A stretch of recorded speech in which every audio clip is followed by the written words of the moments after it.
অকাতরে প্রারব্ধ বেগ সহ্য করিয়া সকল অভাব মুক্ত হইতে চেষ্টা করিবে। শ্রীকৃষ্ণের পুত্রাদি যদুবংশকে তাহাদের প্রকৃতির ভোগের জন্য নিষেধ বিধান শ্রীকৃষ্ণ করেন নাই। তাহাদের প্রবৃত্তির উৎসুকের কর্ম সর্বথাই করিয়াছিল। যথাসময়ে তাহারা মুক্তি লাভ করিয়াছিল, তাহার কারণ যদুবংশীয়গণ নিশ্চয়ই কৃষ্ণই কর্তা জানিত। এজন্যই তাহাদের কর্তৃত্বাভিমান ছিল না। ইহাই সাধন। আত্মাই দেহের কর্তা, প্রারব্ধভোগী দেহের কর্ম। এই জ্ঞানে অভিমানী হইয়া অতি দুরাচারী ও নিত্য মুক্তি লাভ করিতে পারে।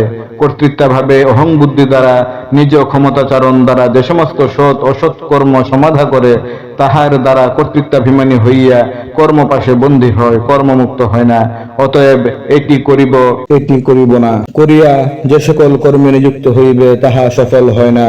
প্রারব্ধে যে আছে তাহার ভোগ সেই ইন্দ্রিয়গণকে দিয়া লক্ষ্য সহিষ্ণুতার দিকে রাখিয়া গুরুর উপর ন্যস্ত করিয়া নিয়ত প্রাণের নিকট থাকিতে চেষ্টা করিবেন।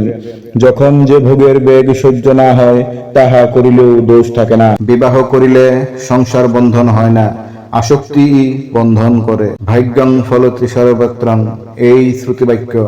ব্রহ্মা বিষ্ণু শিবাদি সকলেই বিবাহ সংসার পালন করিয়াছেন। পিতামাতার তৃপ্তির জন্যই লোক সন্তান প্রয়াসী হয় এবং পিতার ইচ্ছা পূর্ণ করাই সন্তানের ধর্ম। কর্তা কর্ম হইতে লাভ লোকসান দ্বারা ব্যতিব্যস্ত হয়, অকর্তার কোনোই অভাব থাকে না। সংসারের সারি ভগবান, জীবভাবের এই শক্তি। ভিডিওটি কেমন লেগেছে আপনাদের মতামত কমেন্টে জানাবেন।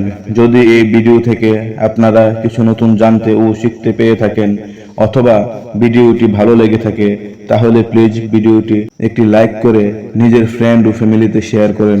এই চ্যানেলে নতুন হলে চ্যানেলটি সাবস্ক্রাইব করে বেল আইকনটি প্রেস করে অল নোটিফিকেশন অপশনটি সিলেক্ট করুন। দেখা হবে অন্য কোনো নতুন ভিডিওতে। নমস্কার।